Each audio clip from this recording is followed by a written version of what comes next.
ముముక్షు వ్యవహార ప్రకరణములోని 15వ అధ్యాయము జగత్ భ్రమణ క్రీడ. ఓ రామచంద్ర, నీ మనస్సు చక్కటి సుగుణములతో కూడి ఉన్నది. చెప్పినది గ్రహించగల సూక్ష్మబుద్ధి కలిగి ఉన్నావు. సముచితంగా ప్రశ్నించగలవు. నీ పట్ల గల ఆప్యాయతచే, సర్వజనులపై గల అవ్యాజమైన ప్రేమచే, లోక కళ్యాణ దృష్టితో ఉత్తమమగు తత్వజ్ఞాన విచారణ ప్రారంభించబోచున్నాను. అందుకు అనువుగా నీ మనస్సును మరల రజస్తమ గుణోరహితం చేయి. ప్రయత్నపూర్వకంగా మనస్సును సుస్థిరపరచుకుని జ్ఞానము వినటానికి సిద్ధంగా ఉండు. నా తండ్రియగు బ్రహ్మదేవుని అభిలాషను అనుసరించి నిన్ను నిమిత్తంగా చేసుకుని సర్వజనులై ముందు ఈ ఆత్మ విచారణను ఉంచుచున్నాను. రామ, నీ హృదయం వివేకం అనాసక్తులచే బాల్యం నుండే ఆర్ద్రమై ఉన్నది. చంద్రుడు లేకుంటే ఆకాశం అందంగా ఉంటుందా? కలువలు వికసిస్తాయా? ఉపదేశమునకు అత్యంత తగినవాడైన నీ వలనే, నీ యొక్క సుందరమైన ప్రశ్నల వలన ఈ నా ఉపదేశము ఉత్తమమై ప్రకాశించగలదు. మన ఈ విచారణ యొక్క సారము, లక్ష్యము అయి ఉన్నట్టి పరమపదము అను దాన్ని సముపార్జించుటచే బాహ్య ఆడంబర దృష్టిలన్నీ సమసిపోతాయి. ఓ రాఘవ, ఈ సంసారము కలుగజేయగల చిత్తమౌఢ్యం ఏ మాత్రం స్వల్పమైన విషయం కాదు సుమా. జ్ఞానము అనవడు ఉపాయం చేత మాత్రమే మనోవృత్తులన్నీ స్వయంగా లయిస్తూ ఉంటాయి. ఈ సంసారంను జయించటానికి 2 ఉపాయములు జ్ఞానులు మనకు చెప్పుచున్నారు. 1 యోగము, 2 విచారణ. యోగము అనగా ప్రాణాయామము, ధారణ మొదలైనవి. విచారణ అంటే సెల్ఫ్ ఇంక్వైరీ, అనాలిసిస్.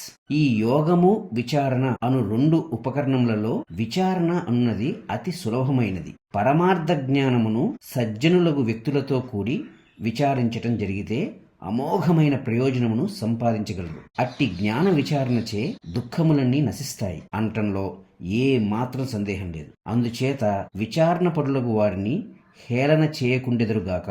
వారే అనేక మంది జీవులను సంసార నికృష్టత్వం నుండి కాపాడగలరు. ఓ జనులారా, మీరంతా వివేకులు కావాలి. పాము తన కుబుసమును విడిచినట్లు ఆది అను పేరుగల మనోవ్యాధులకు సరైన చికిత్సను ఆశ్రయించండి. విచారణాదులను ఆశ్రయించిన వారై సత్వ సంపద, ఆత్మ విషయమై అనుభవమును పెంపొందించుకోండి. క్రమంగా జ్వర ఉద్వేగరహితులై శీతలాంతఃకరణలై ఈ జగత్తునంతా ఒక ఇంద్రజాలము వలె దర్శించుట అభ్యసించండి. మీరు ఇప్పుడే ఇక్కడే సమ్యక్ దర్శనమును అలవర్చుకోకపోయారా?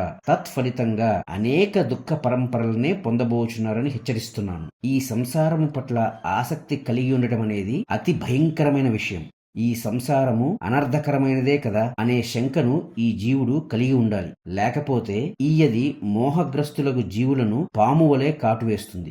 ముడులతో కూడిన వస్త్రము వలె బాధిస్తుంది. త్రాడు వలె కట్టిపడేస్తుంది. చురకత్తి వలె గాయపరుస్తోంది. అగ్ని వలె దహిస్తుంది. నిబిడాంధకారమైన రాత్రి వలె చూపును పోగొడుతుంది. త్రోవలో పాతబడిన నిలువు రాయి వలె నేలపై కూడుస్తుంది. ప్రశాంత జలములోనికి విసరబడిన గులక రాయి వలె బుద్ధియందు దోషవృత్తులను పేట్రేపిస్తుంది. చెప్పనలవి కాని మోహాంధకార కోపం అనగా ఒక నుయ్యి లోనికి త్రోసివేస్తుంది.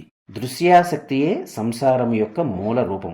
సంసార ఆసక్తుడగువాడు అనుభవించని దుఃఖము అంటూ ఏదీ ఉండదు. సంసార ఆసక్తుడగువాడు అనుభవించని దుఃఖములంటూ ఉండవు.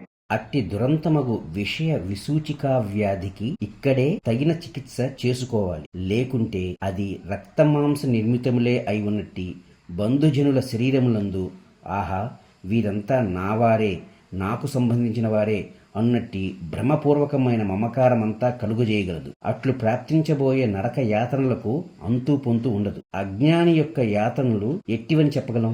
అతడు ఒక చోట రాళ్లు భక్షించవలసి వస్తోంది, మరొక చోట కత్తి కోతలు అనుభవిస్తున్నాడు. కొండల మీద నుంచి దొర్లించబడుచున్నాడు. రాళ్లపై మోదింపబడుచున్నాడు. నిద్ర లేకపోవటం, కొండంత భారీ శరీరాలు పొందటం ఇత్యాది అనేక యాతనలు అనుభవిస్తున్నాడు. నాయనలారా, మరల గుర్తు చేస్తున్నాను. పలు చేష్టలతో కూడుకొనిన ఈ సంసార యంత్రం అతి దారుణమైనదిగా మేము గుర్తించాం. దీనిని గమనించకుండా తగిన విచికిత్సాపూర్వకమైన ఉపాయాలు లభిస్తున్నట్టి మానవ జన్మ అను అవకాశమును వృధా చేసుకోవటం ఉచితం ఎట్లా అవుతుంది? కనుక అశ్రద్ధ అను జాడ్యమును త్యజించండి. ప్రయత్నశీలుడు కండి. శాస్త్ర విచారణ వలననే ఉత్తమ శ్రేయస్సు లభిస్తుంది. శాస్త్రము అంటే ఏమిటి? కొందరు మహనీయులు ఈ దృశ్యము ఇందలి పదార్థానుభవం మాత్రమే జీవితము యొక్క లక్ష్యము, ఔన్నత్యము, పరమావధి కాదు. ఈ దృశ్యంలో ప్రవేశించిన నాకు సంబంధించిన స్వస్వరూపం విషయమై సత్యమేదో ఉన్నది అని గుర్తించి అత్యంత ప్రయత్నశీలురై ఆ సత్యమును గ్రహిస్తున్నారు. తదితరులపై వారికి గల అవ్యాజమైన ప్రేమ కారణంగా అట్టి సత్యమును విధి విధానములకు ప్రయత్నముల రూపమున, విచారణ రూపమున ప్రకటిస్తున్నారు. అట్టివే ఈ శాస్త్రములు. మానవ జన్మ అను అవకాశము లభించినందుకు గాను అట్టి శాస్త్రముల సహాయం స్వీకరిస్తూ ఉత్తమ విచారణ ఆశ్రయించాలి. సత్య అసత్యములను, నిత్య అనిత్యములను గ్రహించాలి. సత్య అసత్యములను, నిత్య అనిత్యములను గ్రహించాలి. కొందరు వివేకులు సంసార దుఃఖములను ఎట్లా జయిస్తున్నారు?